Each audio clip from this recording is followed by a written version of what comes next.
내가 백성 앞에 세울 법규는 이러하니라. 내가 히브리 종을 사면 그는 6해 동안 섬길 것이요 7째 해에는 몸값을 물지 않고 자유인이 될 것이며, 만일 그가 단신으로 왔으면 단신으로 나갈 것이요 장가 들었으면 그의 아내도 그와 함께 나가려니와, 만일 상전이 그에게 아내를 주어 그의 아내가 아들이나 딸을 낳았으면 그의 아내와 그의 자식들은 상전에게 속할 것이요 그는 단신으로 나갈 것이로되, 만일 종이 분명히 말하기를 내가 상전과 내 처자를 사랑하니 나가서 자유인이 되지 않겠노라 하면, 상전이 그를 데리고 재판장에게로 갈 것이요 또 그를 문이나 문설주 앞으로 데리고 가서 그것에다가 송곳으로 그의 귀를 뚫을 것이라. 그는 종신토록 그 상전을 섬기리라. 사람이 자기의 딸을 여종으로 팔았으면 그는 남종같이 나오지 못할지며, 만일 상전이 그를 기뻐하지 아니하여 상관하지 아니하면 그를 속량하게 할 것이나, 상전이 그 여자를 속인 것이 되었으니 외국인에게는 팔지 못할 것이요 만일 그를 자기 아들에게 주기로 하였으면 그를 딸같이 대우할 것이요 만일 상전이 다른 여자에게 장가 될지라도 그 여자의 음식과 의복과 동침하는 것은 끊지 말 것이요 그가 이 세 가지를 시행하지 아니하면 여자는 속전을 내지 않고 거저 나가게 할 것이니라. 아멘. 지난주에 우리가 계약법 23장까지 이어지는 계약법의 그런 시작으로 그 서론에 해당하는 것이 제단법이라고, 하나님을 예배하는 것이라고 말씀을 드렸는데요. 그래서 그 제단법을 통해서 하나님께서 우리의 삶을 통해서 원하시는 예배가 무엇인가 라고 하는 것에 대한 묵상을 우리가 함께 했습니다. 하나님을 예배하는 것은 어떤 장소적인 것보다는 하나님과의 관계, 그리고 이웃과의 관계를 우리가 어떻게 맺어가고 그들과 화목한 관계 속에서 살아갈 것인가에서 시작된다고 말씀을 드렸습니다. 또한 제단법이 세계를 지배하는 그 제국의 지배체제에 대한 대안체제로 인해서 노예제의 폐지를 그 핵심에 두고 있다는 것도 우리가 함께 나눴죠. 이번 주에는 본격적인 이제 계약법의 이야기를 시작을 하는데, 그 계약법을 여는 첫 시작, 그 부분이 바로 오늘 본문이라고 말할 수 있습니다. 그런데 그 시작이 바로 노예 해방과 관련된 법이라고 하는 것을 우리가 유념해 두면서 말씀의 은혜를 나눌 수 있기를 소원합니다. 오늘 주요 말씀 2절 말씀을 함께 읽어보도록 하겠습니다. 내가 히브리 종을 사면 그는 6해 동안 섬길 것이요 7째 해에는 몸값을 물지 않고 나아가 자유인이 될 것이며. 아멘.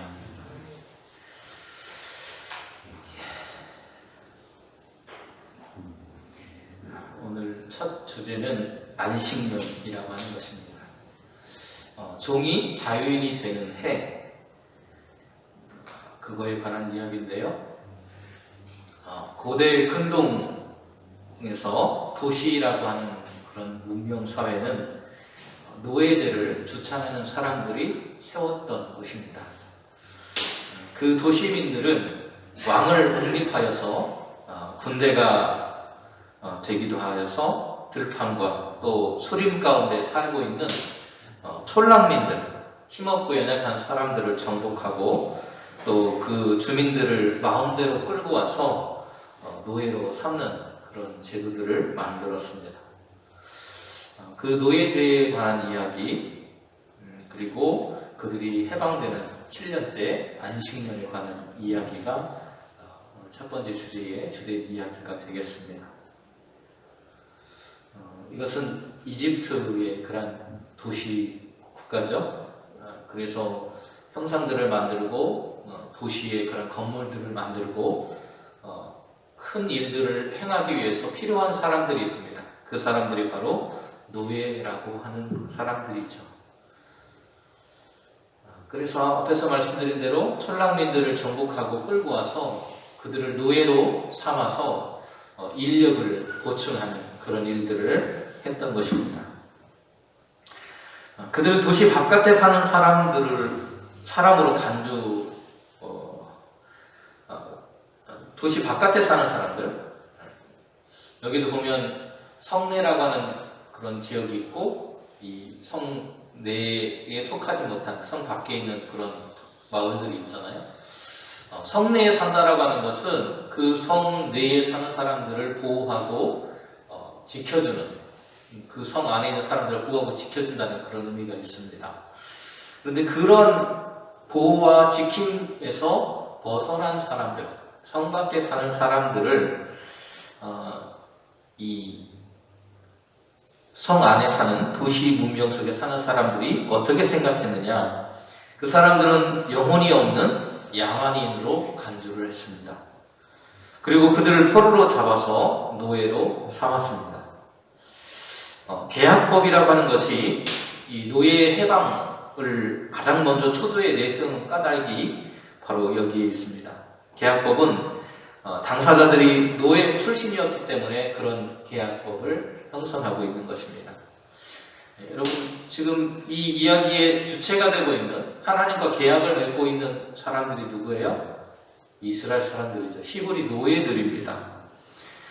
그래서 그들이 과거에 노예로 살았던 자신들을 하나님께서 해방해 주셨던 것을 기억하고, 계약법이라고 하는 것은 그 해방의 방법을 하나님께서 백성들에게 제시하고 있는 법이라고 말해도 틀리지 않을 것입니다. 이 히브리인들에게 종이 되는 몇 가지의 경우들이 있었습니다. 여기서 보면 크게 보면 한 5가지 정도로 볼 수 있어요. 첫 번째는 도둑질에서 잡혀가는 경우. 도둑질에서 잡혀가는데 도둑질을 했으면 배상법에 의해서 그 비용을 배상을 해내면 됩니다. 그런데 돈이 없어서 배상하지 못하는 사람들도 있겠죠. 성 밖에 있는 사람들이라고 하는 것은 바로 그런 사람들의 가난한 사람들이기 때문에, 그래서 그들이 종이 되는 경우들이 있었습니다. 또 두 번째는 가난해서 먹고 살기가 너무 어려우니까 자기 스스로가 종이 되는 경우가 있었습니다. 그리고 세 번째는 빚을 지고 갚아야 되는데 갚지 못해서 종이 되는 경우도 있었어요. 또 전쟁에 나가서 사람들을 잡아왔는데 그 전쟁에 진 나라 사람들이 포로가 되어서 잡혀가는 경우들이 종이 되는 경우들입니다. 그리고 종의 자녀인 경우, 종의 자녀로 태어나서 살아가는 사람들은 그 자체가 그냥 종된 삶으로 살아가는 거예요. 그래서 그 한번 종된 삶에서 벗어날 수 없는 영원한 종된 삶을 살아갔던 것이 고대 사회의 모습입니다. 이것은 히브리인들에게도 동일하게 적용이 되었고요. 그래서 그들이 430년이라고 하는 시간 동안 종살이를 했다는 것도 바로 그런 연유 속에 들어져 있습니다. 그러니까 하나님께서 이러한 사람들의, 히브리 노예들의 그러한 사정을 너무나도 잘 아셨고, 그래서 그들에게 하나님께서 타격적인 대우를 하시는 거예요. 그래서 그들에게 베푸신 것이 뭐냐? 안식년이라고 하는 것입니다. 안식년이라고 하는 것은 자유와 해방을 그들에게 선포하신 거예요. 그들이 뭐 했다고 그랬어요? 종이었다고 그랬죠? 묶였던 것이 어떻게 됐어요? 끊어졌죠. 해방이 된 것입니다. 7년째 되는 해. 6년 동안은 종으로 살 수 있어요. 지금까지의 그런 법은 어땠습니까? 고대 도시사회의 법은 한 번 종이 되면 영원히 종이 되는 법이에요. 그런데 하나님께서 앞으로 세우실 법은 물론 그렇게 여러 가지 상황들 속에서 종이 될 수 있습니다. 그런데 그 7년째가 되면 안식년이라고 해서 그 모든 것들을 다 내려놓고 그 사람들 자유롭게 풀어줘야만 하는, 종의 자유함을 주어서 풀어줘야 하는 하나님의 명령이 그들에게 있었다는 겁니다. 왜 이랬습니까? 그들이 과거에 종된 삶을 살았기 때문에 그렇다는 거예요. 그래서 이제는 그들이 한 번 종되면 영원히 종이 되는 것이 아니라 종되었던 사람도 7년이 지나면 자유롭게 될 수 있다는 해방의 기쁨과 은혜가 그들에게 주어진다는 것을 하나님께서 세우신 법이 바로 종해방법입니다. 이런 종에 대한 하나님의 특별한 배려고 은혜였습니다. 하나님께서는 종들에게도 인권이 있고 인간답게 살아갈 수 있는 권리가 있기 때문에 7년째의 자유함을 줌으로 인해서 그 권리를 찾아가도록 하셨다는 거예요. 6년 동안은 섬기거지만 7년째에는 자유인으로 풀어줘야 한다는 것이 그 규정 속에 담겨져 있습니다. 그래서 그 이유가 뭐냐? 모든 인간은 하나님의 형상을 따라서 지음받았다는 것입니다. 하나님의 형상을 따라서 지음받은 존재이기 때문에 그를 누구도 영원히 억압할 수 없다는 거예요. 그래서 비록 종이 되었어도 하나님의 형상을 따라서 지음받은 존재이기 때문에 그들의 인권이 존중받아야 되고 영원히 종으로 가두어둘 수 없다는 것이 하나님의 이 법이라는 것입니다. 두 번째 그런 이야기는 이제 그 후반부 7절 이하에 나오는 7절까지 그런 이야기, 1절에서부터 7절까지 그런 이야기에 속한 것인데요. 자원하는 종이 있었다라고 이야기를 합니다. 자원하는 종, 자기 스스로가 원해서 종이 되는 경우에요. 종에게는 두 가지의 권리가 있습니다. 두 가지의 권리가 있고요. 그 종이 자원하는 종이 되었을 때 갖는 의미가 무엇인가 라고 하는 것에 대해서 이 시간에 해보겠습니다. 앞에서 말씀드린 대로 7년째가 되면 뭐를 할 수 있어요? 종이 자유를 얻을 수 있습니다.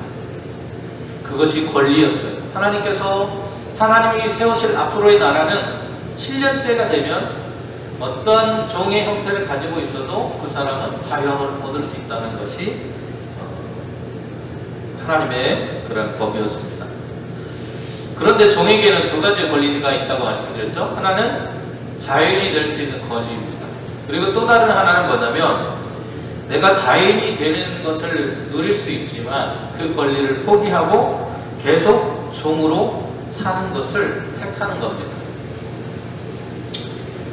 그래서 자유인이 될 권리도 있지만 계속 종으로 살 것을 선택할 권리도 있었어요. 그런데 그런 종으로서의 사는 그런 삶의 그런 모습에는 두 가지의 그런 유형이 있었습니다. 하나는 가족을 너무 사랑해서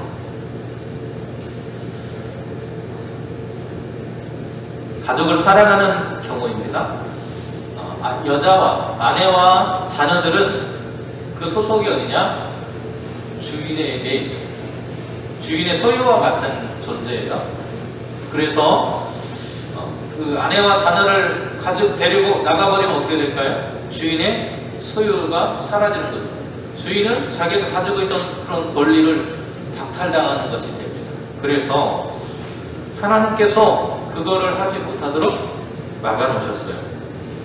그럴 경우에 가족을 사랑하는 종이 그렇다면 나는 내 가족들을 사랑하기 때문에 내가 자유인으로서 누릴 수 있는 권리를 포기하겠습니다.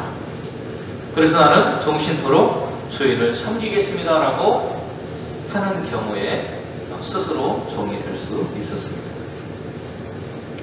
두 번째의 경우는 종이 주인을 사랑하는 경우입니다. 이미 주인과 어떤 주종 관계를 넘어선 그런 관계가 되는 거예요. 그래서 부모와 자녀의 관계가 되는 것입니다. 참 좋은 주인입니다. 종으로 팔려올 때부터 6년 동안 주인은 종부리듯 하지 않고 마치 자식처럼 그를 사랑한다는 전제가 있습니다. 그래서 그 주인과의 관계가 너무 좋아서 7년째가 되어서 자유인이 될 수 있음에도 불구하고 자유인이 되는 권리를 스스로 포기하고 주인의 종이 되겠다고 선언하게 되면 오늘 이 사람은 영원한 종으로서의 삶을 살게 된다는 거예요.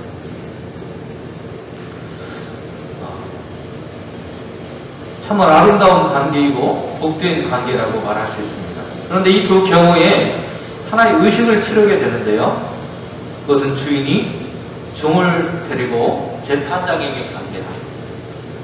그리고 문이나 문설주 앞으로 데리고 가서 이렇게, 이게 뭐 하는 거죠? 이게 뭐 하는 거예요? 우리 권사님들이 뭐 하는 거죠?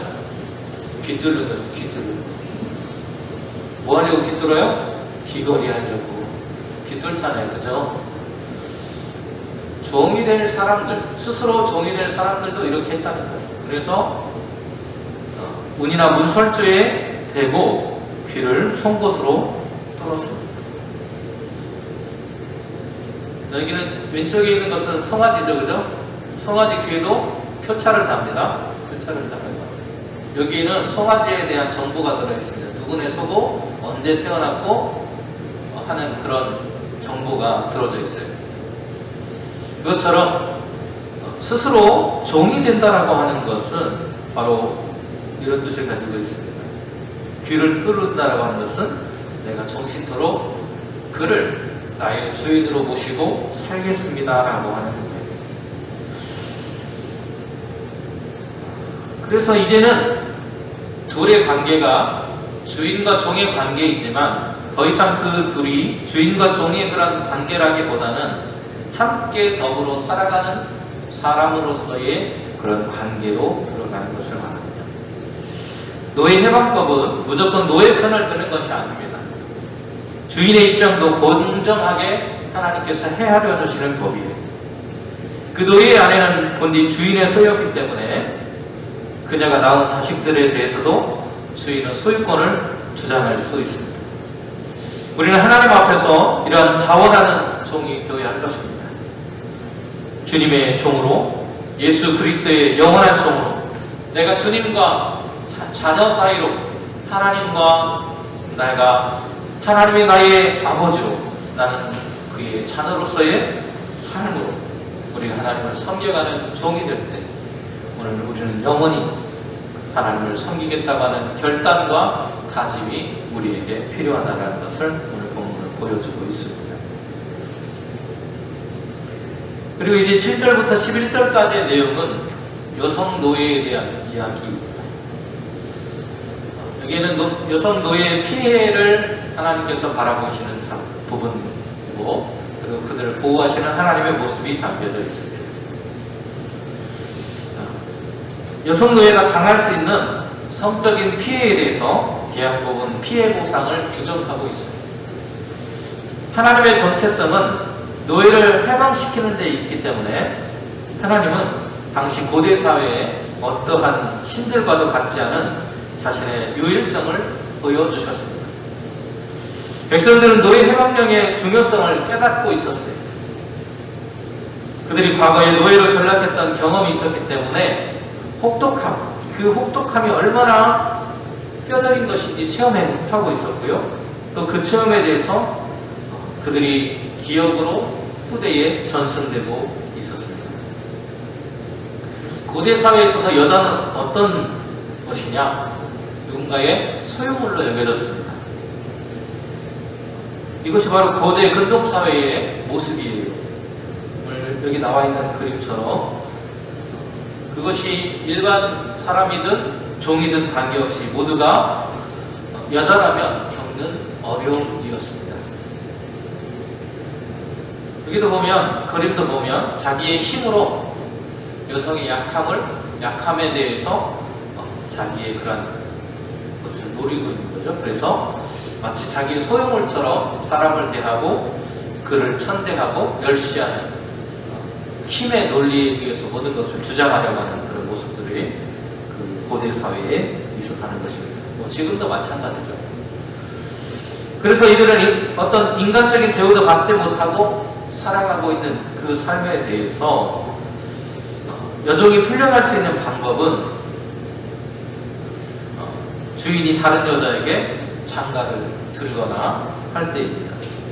그래서 하나님은 인권이 유린당하고 억압과 착취를 당하는 모든 피억압자들의 하나님이라고 하는 걸 보여주시기 위해서 이렇게 폭력적인 그런 사람들로부터 여성들을 보호하시는 하나님으로 나타난다. 그래서 그들을 내가 보호하겠다. 그래서 그들이 당하고 있는 그런 성적인 어려움들, 그리고 그들이 힘이 없어서 당하는 괴로움들을 하나님께서 막아주시겠다라고 하는 것이 여성들의 보호법이라고 할 수 있습니다. 우리에게 주어지는 모든 직분과 사명은 마지못해서 억지로 감당하려거나 어떤 권위와 계급으로 자랑하기 위한 것이 아닙니다. 우리에게 주신 자유와 해방의 감격으로 인해서 영원히 하나님께 속하고 싶은 사랑하는 마음으로, 헌신하는 마음으로 주님께 충성하는 영원히 종이 되겠다는 것이 오늘 노예 해방법 속에 들어져 있는 모습입니다. 그래서 그들이 뚫었던 바로 그 귀의 모습이 하나님께 나는 속해서 이제는 하나님만을 섬기는 삶을 살겠다고 하는 우리의 다짐과도 연결되어져 있습니다. 평생을 바쳐서 충성하고 싶은 주인이신 하나님을 이제는 겸손히 섬기겠노라고 하는 소망이 담겨있는 법입니다. 죄의 종, 사탄의 정에서 예수 그리스도께 귀속되어서 진정한 자유를 누리는 삶을 살아가기를 소망하시는 하나님의 법이 노예 해방법 속에 담겨져 있다는 사실을 기억하면서 오늘도 겸손히 하나님을 섬겨가는 저와 여러분이 되시기를 주님의 이름으로 축원합니다. 하시겠습니다. 내려오시는 하나님, 부족하고 연약한 저희들입니다. 하지만 그러한 저희들조차도 하나님은 사랑하셨고 우리를 보호하시기를 원했고 우리가 하나님의 백성으로서 권리와 자유를 누리며 살아가기를 소망하셨습니다. 그래서 하나님은 노예를 해방하는 그 법으로부터 시작을 해서 오늘 이것이 하나님의 정신이고 사랑의 마음이라고 하는 것을 우리에게 보여주십니다. 오늘 이 땅을 살아가면서도 하나님께 온전히 속하고 하나님만을 바라보는 신앙의 모습 속에서 하나님께 헌신하는 저희들의 되기를 소망하고 우리의 가정을 인도하여 주시옵소서. 예수님의 이름으로 기도드립니다. 아멘.